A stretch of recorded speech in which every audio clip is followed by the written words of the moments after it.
जैसा कि आपको पता है कि आलोक राज जी को अभी पूछे ना कि 4th ग्रेड का क्या चल रहा है, तो अभी तो किसी ट्वीट का ना तो जवाब दे रहे थे और ना कुछ बोल रहे थे। पहले तो वो हर ट्वीट का मतलब रिजल्ट नहीं आया उससे पहले हर चीज़ की अपडेट देते रहते थे इंस्टा ट्विटर पे अपनी किसी भी सोशल मीडिया अकाउंट पर अभी वो कुछ नहीं दे रहे। पर कल जैसे सबसे ज़्यादा तो स्टूडेंट ये पूछते हैं कि सर 4th ग्रेड का रिजल्ट कब आएगा, सितंबर, अक्टूबर, नवंबर, कुछ तो बता दीजिए अप्रोक्स कहाँ तक आएगा। तो मतलब वो इग्नोर करते रहते थे। पर कल थोड़ा बहुत ये दिया है उन्होंने हिंट क्या मतलब अपनी कुछ ये राय रखी है कि मुझे मतलब मैं जब तक किसी बात से श्योर नहीं होता तब तक मैं बोलता नहीं। एक तो उसके मतलब 2-3 पॉइंट बना के लिखे हैं, पता नहीं समझ तो कुछ खास आया नहीं रहा उसमें। ये लिखा है कि एक तो या तो मैं सोशल मीडिया बताना नहीं चाहता उसके बारे में, या फिर एक मुझे कुछ उसकी निश्चितता के बारे में पता नहीं है 4th ग्रेड के बारे में, या फिर उसका मुझे पता ही नहीं है। ऐसे 2-3-4 बिंदु करके उन्होंने लिखा है ट्विटर पे अपने अकाउंट पे, क्योंकि बच्चे लगातार बोल रहे थे सर कि 4th ग्रेड के बारे में कुछ अपडेट दो। पर उन्होंने मुँह बंद कर रखा था इस बारे में, क्योंकि 4th ग्रेड के बारे में अभी मुझे लगता है कि उनकी खुद की वो बोल रहे हैं ना कि डबल बेंच में जाएंगे, तो पता नहीं कब जाके उस मामले को सुलझाएंगे। तो उस तब तक मुझे नहीं लगता कि ये 4th ग्रेड के बारे में कुछ रिजल्ट निकालेंगे। और वैसे भी पहले मतलब पहले की भर्तियों को भी अटका रखे थे, तो उनका भी बहुत सारा कोई रिजल्ट नहीं दिया टाइम से टाइम। तो मतलब ये देख लो, सरकार अगर मुश्किल से पेपर भी करवा भी लेती हैं, वो भी पूरी पारदर्शिता के साथ, तो कहाँ भी पेपर होता है, कहीं ना कहीं तो हो ही जाती है गड़बड़ी। पर जैसे कैसे भी करके पेपर तो करवा भी लिए, पर अब उसके प्री रिजल्ट निकालने में इतना टाइम लगा दिया। अब लास्ट में ये देख लो कि 1 गुणा की कट ऑफ निकालने में भी कितना टाइम ले रहे हैं ये। मतलब ये देख लो कि जीरो विधवा कोटे का, डिवोर्स कोटे का और PH कैटेगरी वालों का तो अलग मामला है। तो ये चाहते तो वो इनको होल्ड करके सामान्य बच्चों का रिजल्ट दे सकते थे। पर जैसे कि कुछ क्वेश्चन में उन्होंने आप पिछली भी बहुत सारी भर्तियों में किया है ऐसा कि ये होल्ड रख करके मतलब उनको ऐसा लगता है कि जैसे टाइम बहुत ज़्यादा लगेगा तो उनको होल्ड रख कर ये रिजल्ट दे देते थे पिछली परीक्षा में। पर इस बार उन्होंने ऐसा नहीं कर रहा है, क्योंकि वो पता नहीं क्या चाहते इस बारे में। और जो हमारे बेरोजगार संघ के अध्यक्ष हैं अनुमान बेनीवाल जी, उन्होंने ये बोल रखा है कि 1 साल वेटिंग नहीं है, इस भर्ती से 4th ग्रेड से करवाने का पूरा प्रयास है, और अगर ऐसा नहीं होगा तो हम आंदोलन करेंगे। तो ये देख लो, वेटिंग नियम भी पता नहीं, ये बोल रहे हैं कि अगली भर्ती से निकालेंगे। तो इनका तो कुछ अता पता ही नहीं कब जाके भर्ती को पूरा करवाने की इनकी मंशा रहती है। मतलब ये देख लो 2.5 साल तो हो ही गए। अब मतलब भी ऐसे करते करते चुनाव आ जाएंगे और आचार संहिता लग जाएगी, फिर ना तो ये ज्वाइनिंग देंगे। और इनको मतलब कुल मिलाकर पैसे देखो, आप ये अंदाज़ा लगा सकते हो कि पैसे कितने बच रहे हैं इनमें।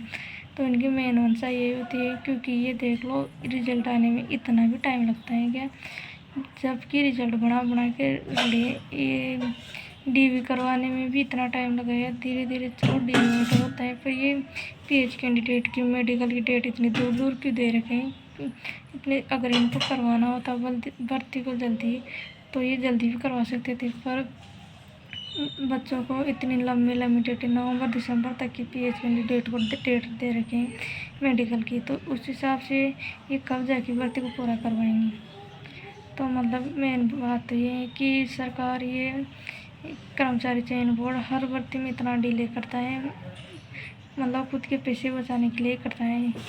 क्योंकि अब जैसे ही चुनाव आ जाएंगे तो ये इनको चतुश्रेणी कर्मचारियों को कम ज्वाइनिंग देंगे, नहीं तो कहाँ से सैलरी देना होगा।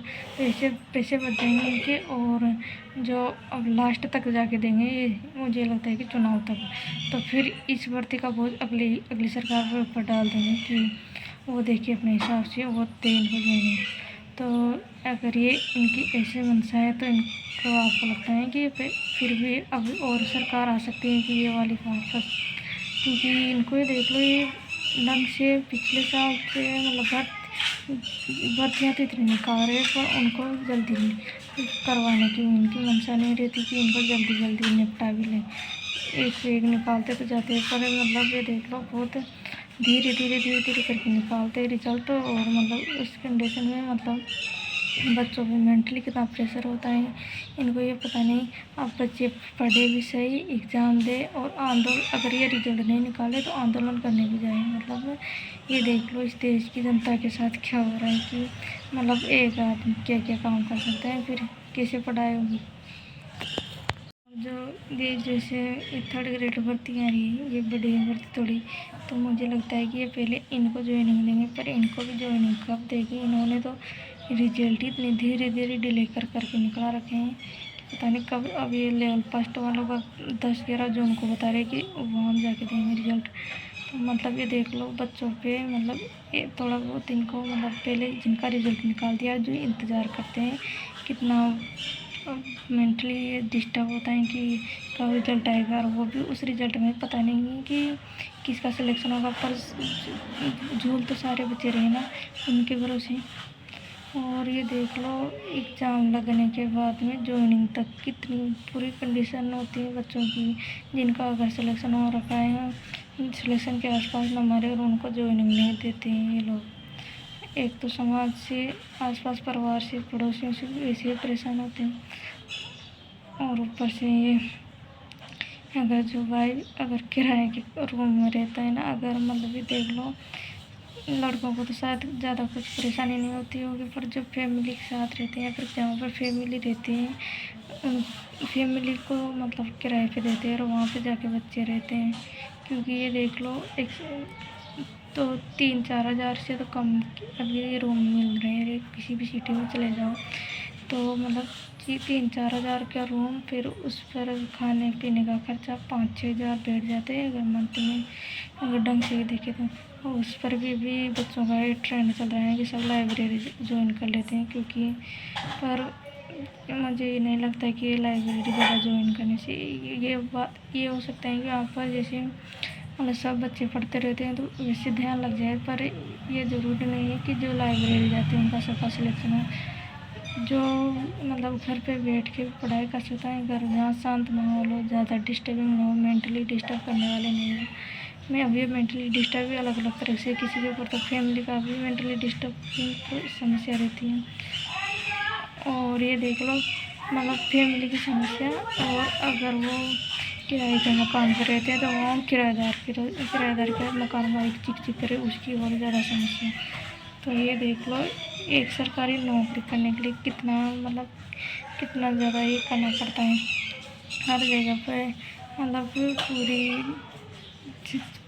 अपन लोग पहले से लेकर जब तक पढ़े तब तक ये सोच रहे थे कि अब इस अगली क्लास में जाए उसमें ज़्यादा उनको समस्या नहीं होगी। पर ये देख लो जो 10th तक पढ़ा है ना वहाँ तक ही ठीक ठाक है ज़िंदगी, उसके बाद तो 11th में मतलब किसी ने साइंस ले ली, किसी ने आर्ट्स ले ली, तो ये देख लो बहुत ज़्यादा दिमाग ख़राब है। उसके बाद में भी 12th तक भी ठीक है कि वहाँ तक अपन लोगों की ये प्रेशर रहता है कि अपन लोगों को परसेंटेज बना ली, पर 12वीं के बाद में निकलते ही फर्स्ट ईयर में जो हाल होता है ना, क्योंकि फर्स्ट ईयर से कॉलेज के साथ साथ ये भी समझ में आ जाता था कि अपन लोगों को तैयारी भी करनी है।